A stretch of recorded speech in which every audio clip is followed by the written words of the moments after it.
السلام عليكم احبتي، صباحكم مبروك، اهلا وسهلا ومرحبا بكم. اجيو معايا نشوفوا السيروم المعجزه الدفعه الثالثه ديالو. البنات اللي كانوا وصلوني على السيروم المعجزه يلا وصلتنا اليوم ان شاء الله. ها لكم ديالكم غادي نقادوه دابا ونصيفطو لكم.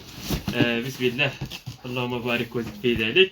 البنات اللي باقي ما شراتش سيروم معجزه اتير، المشكله اختي ماشي في شعرك، ومشكل ماشي في الشامبو اللي كتستعمليه. المشكل اختي حيت ما شريتيش هذا السيروم اللي غادي يرطب لك الشعر. وايضا اذا كان عندك مشكل ديال تساقط الشعر فهو راه كيحد من تساقط الشعر حسب التعاليق اللي كنقراو ديال البنات اللي جربوا اتير سيروم المعجزه مؤخرا.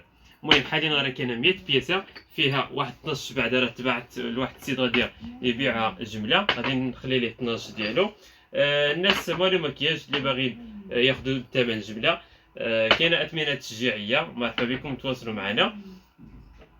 غادي نخلي لكم حتى نتوما حقكم تهلاو في الكليان ديالكم. المهم البنات اللي كانوا كاع وصوني على السيروم راه اليوم ان شاء الله غادي نصيفط لكم السيرومات ديالكم. مرحبا بكم.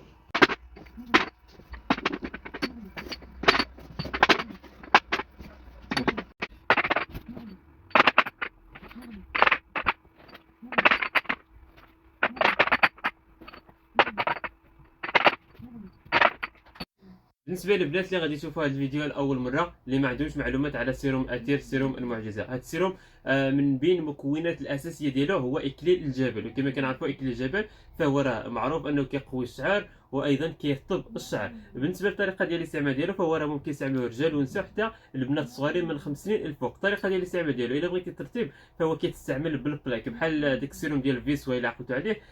نفس الطريقه غديري لشعرك، غادي تخلي واحد نص ساعه في شعرك، ثم غادي تغسليه غير بالماء، تنشفي شعرك مزيان بالفوطه، غادي تستعملي البلاك. ومورا البلاك الا بغيتي دهني شويه بهذا السيروم غير شويه بقى في شعرك ماشي مشكل، كيخلي ديك اللمعان في الشعر ديالك. بالنسبه للبنات اللي كيعانيو من تساقط الشعر وحتى الرجال، وراه كديري 3 ديال المرات في السيمانه، كديري قبل الدوش بساعه، كتخلي في شعرك ساعه ديال المكانه، ومن احسن غادي تغطي شعرك بشي سلوفان ولا شي كيس حتى تفوت ساعه، وتغسليه بالماء وشامبون مزيان حتى يتحيد كلشي. وموراه الا نشفتي شعرك بغيتي تبقاي دهني هذا السيروم فهو ماشي مشكل عادي، ممكن ديري حتى كل نهار تبقاي دهني به شعرك، كيخلي الشعر كيخلي فيه اللمعان وكيبقى داك الشعر حريري. المهم بالنسبه للثمن ديالو راه داير 199 درهم، وفيه توصيل مجاني لجميع المدن. هنايا كاين واقيلا شي 40 ولا 45 تباعو، الباقي مازال. الا مازال بغيتيه ما تضيعيش الفرصه قبل ما تسالي هذه الكميه. النمره ديال الواتساب راه كاينه امامكم، تواصلوا معنا. الف الف مرحبا بكم.